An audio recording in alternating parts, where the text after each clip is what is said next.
Hi friends, मैं हूं राजेश सिंह और आप देख रहे हैं आया ट्यूटोरियल्स। बिना वकील के आप खुद भी लड़ सकते हैं अपना मुकदमा। आइए जानते हैं पूरी प्रक्रिया। देखो, इस हालत में मैं केस लड़ने तो नहीं जा सकूंगा, लेकिन अगर कोई वकील तुम्हारा केस लेने से इनकार कर रहा है तो कायदे से तुम खुद अपना केस लड़ सकते हो। ऐसा हो सकता है? हाँ, there is a provision in the law. जब कोई व्यक्ति समस्याओं से घिर जाता है तो उसे कोर्ट से ही उम्मीद रहती है। वकीलों की बेतहाशा फीस के कारण आदमी अपने किसी भी मामले को कोर्ट में ले जाने से डरता है, लेकिन कानून में इतनी गुंजाइश है कि आप कोर्ट की अनुमति से अपना केस खुद लड़ सकते हैं। फ्रेंड्स, एडवोकेट एक्ट के अंतर्गत आप बगैर अधिवक्ता लाइसेंस लिए लॉ का प्रैक्टिस नहीं कर सकते, परंतु स्वयं का मुकदमा लड़ सकते हैं। ऐसा प्रोविजन है। कोर्ट आपको अपना मुकदमा लड़ने से कतई निषिद्ध नहीं कर सकता। कभी कभी जीवन में ऐसी परिस्थितियों का जन्म होता है या ऐसे सर्कमस्टेंसेस आ जाते हैं जब आपको किसी आपराधिक मामलों में आरोपी बना दिया जाए और राज्य द्वारा कोर्ट में आप पर कोई अभियोजन या चार्जेस चलाया जा रहा है, या फिर आपके किसी अधिकार के अतिक्रमण होने पर आप कोई सिविल मामला लेकर कोर्ट की शरण में जाते हैं। इनमें हर परिस्थिति में आपको वकील की नियुक्ति करने की आवश्यकता नहीं है। कोर्ट आपको वकील नियुक्त करने हेतु विवश नहीं करता। वकील आपकी सुविधा के लिए आप खुद नियुक्त करते हैं। फ्रेंड्स, आज हम डिस्कस करेंगे उन बिंदुओं पर जिनकी सहायता से आप स्वयं भी खुद के मुकदमे में पैरवी कर सकते हैं।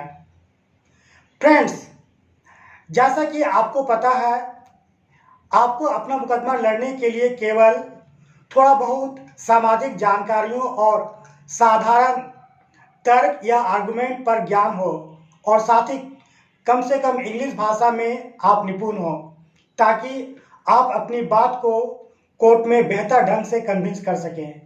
फ्रेंड्स, हो सकता है कि जो आपका अपोजिट पार्टी है वो उनके जो एडवोकेट हैं वे काफ़ी वेल स्पोकन हो इंग्लिश में और अपनी सारी बातों को वो बिफोर द मजिस्ट्रेट या बिफोर द जज इंग्लिश में रख रहे हो। सारे रूलिंग्स या साइटेशंस या सारा आर्गुमेंट वो इंग्लिश में कर रहे हो, यहाँ तक कि वो आपका इंट्रोगेशंस भी इंग्लिश में कर रहे हो, तो आपको दिक्कत हो सकती है। इसलिए यह मेरा मानना है कि आपकी इंग्लिश एटलीस्ट अच्छी होनी चाहिए जब आप अपना केस कॉन्टेस्ट करने जा रहे हैं। यदि आपकी इंग्लिश अच्छी है तो no doubt you can contest your case well and you can win the case. I mean judgment would come in favour of you. Bare act खरीदें। किसी भी अधिनियम पर कोर्ट परिसर में अलग अलग प्रकाशन या संस्थाएं बेयर एक्ट प्रकाशित करती हैं। इनकी कीमत नाममात्र की होती है। आप बाजार से इन बेयर एक्ट को खरीद सकते हैं। इनकी जो भाषा भी कोई गूढ़ गहन नहीं होती है, परंतु उसी शब्द के उपयोग किया जाता है जिस शब्द को विधायिका ने प्रयोग किया है। फ्रेंड, आपराधिक मामले में क्या होता है, आइए अब हम यह जानते हैं। फ्रेंड्स, यदि आप पर किसी आपराधिक मामले का अभियोजन चल रहा है तो आप सर्वप्रथम 3 अधिनियम की बेयर एक्ट खरीदें। पहला आपका जो बेयर एक्ट हो सकता है वह है भारतीय दंड संहिता 1860। भारतीय दंड संहिता 1860 में डिटेल्स में आपको सारे क्राइम का जिक्र मिल जाएगा। दूसरा आपका है दंड प्रक्रिया संहिता 1973, और जो तीसरा बेयर बुक है, बेयर एक्ट बुक, जिसे आप कह सकते हैं भारतीय साक्ष्य अधिनियम 1872। भारतीय दंड संहिता भारत की सीमा में अपराधों का निर्धारण करती है और उनके लिए दंड बताती है, और साथ ही साथ दंड प्रक्रिया संहिता उन अपराधों में किस प्रक्रिया से व्यक्ति को दंड तक ले जाया जाएगा इसका निर्धारण करती है। तो फ्रेंड्स, ये जो बेयर बुक्स है वह आपके लिए इम्पोर्टेंट है। साक्ष्य अधिनियम यह तय करता है कि किन साक्ष्यों या एविडेंसेस या विटनेसेस को प्रक्रिया में शामिल किया जाएगा तथा कौन से एविडेंस पर आरोपी को सजा दी जा सकती है। और यह तीनों एक्ट किसी भी आपराधिक मामले में महत्वपूर्ण भूमिका रखते हैं। सारा केस इन तीनों के आधार पर ही संचालित किया जाता है। तो मेरा मानना है कि आपको बेयर एक बुक जरूर खरीदना चाहिए। इसके बाद जो अगला प्रोसेस है फ्रेंड्स, वह है कि न्यायाधीश से आज्ञा लेना। जब आप केस को स्वतः या स्वयं कॉन्टेस्ट करना चाहते हैं तो आपको जो भी न्यायाधीश होंगे या जिस मजिस्ट्रेट के पास आपका केस होगा वहाँ पे आपको एक पिटीशन लिख कर परमिशन लेना होगा कि आप किसी दूसरे एडवोकेट को एम्पावर करना नहीं चाहते हैं, आप अपने मुकदमे में पैरवी खुद करना चाहते हैं।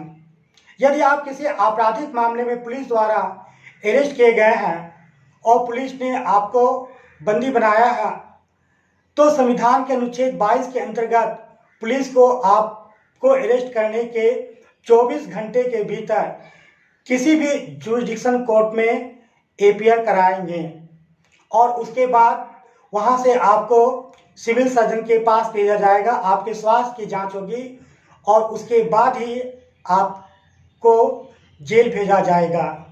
तो फ्रेंड्स, यह आपका प्रक्रिया है।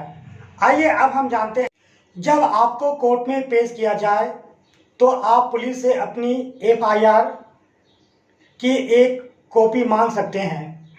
एफआईआर लेकर सबसे पहले उस घटना का विवरण पढ़ें, फिर किन धाराओं में आपको नेम एक्यूज किया गया है यह जानकारी देखें तथा अपराध की सूचना देने वाला कौन व्यक्ति है यह नाम देखें। फ्रेंड्स, पुलिस की गिरफ्तारी के बाद एक्यूज व्यक्ति स्वयं अपनी बेल पिटीशन को मूव कर सकते हैं। आरोपी सबसे पहले एफआईआर से यह मालूम करना होगा कि किन धाराओं तथा अधिनियम के अंतर्गत उस पर मुकदमा दर्ज किया गया है तथा वह अपराध बेलेबल है या नॉन बेलेबल। बेलेबल क्राइम में मजिस्ट्रेट और पुलिस द्वारा जमानत दे दी जाती है, पर नॉन बेलेबल अपराध की सूरत में जमानत देने या नहीं देना कोर्ट के डिस्क्रिशनरी पावर पर निर्भर करता है। फ्रेंड्स, यदि कोर्ट आपको जमानत पर छोड़ देती है तो किसी दो बेलर के सहयोग से आप पुलिस निरुद्ध से बाहर हो सकते हैं। पुलिस निरुद्ध से बाहर होकर आप उन धाराओं, उन अधिनियम को पढ़ें जिनके अंतर्गत आपको आरोपी बनाया गया है और आखिरकार उसका क्या कानूनी काट है। विचार के दरमियान जब हियरिंग हो उस समय काफ़ी सजग होते हुए जब आप पर चार्जेज फ्रेम हो जाए और पुलिस द्वारा अपना अंतिम प्रतिवेदन या चालान प्रस्तुत कर दिया जाए तो आप गवाहों का क्रॉस एग्जामिनेशन कीजिए। जैसे गवाह विटनेस आपके अगेंस्ट में गवाह देते हैं तो उसका क्रॉस एग्जामिनेशन कीजिए। आपको कोर्ट के नकल विभाग में एक एप्लीकेशन लगाने पर आपके मुकदमे को फाइल में लगे पुलिस के पेश किए गए चालान की नकल या जो अन्य डॉक्यूमेंट्स हैं, आवश्यक डॉक्यूमेंट, सबका सर्टिफाइड कॉपी प्राप्त हो जाएगा। चालान की नकल मिलने पर आप चालान को अच्छे से पढ़िए तथा किन किन गवाहों ने क्या क्या कथन किया है इस पर मंथन कीजिए तथा ऐसे तर्क को जन्म दीजिए जिससे आप गवाहों के दिए कथन को अपने विरुद्ध, दिए कथन को अपने पक्ष में कर ले तथा अपने खिलाफ गए गवाहों को झूठा सिद्ध कर सकें। सिविल मामले में अपना मुकदमा स्वयं लड़ना अपेक्षाकृत थोड़ा सरल होता है क्योंकि यहाँ हमारे पास समय रहता है तथा हम पुलिस द्वारा निरुद्ध नहीं होते हैं।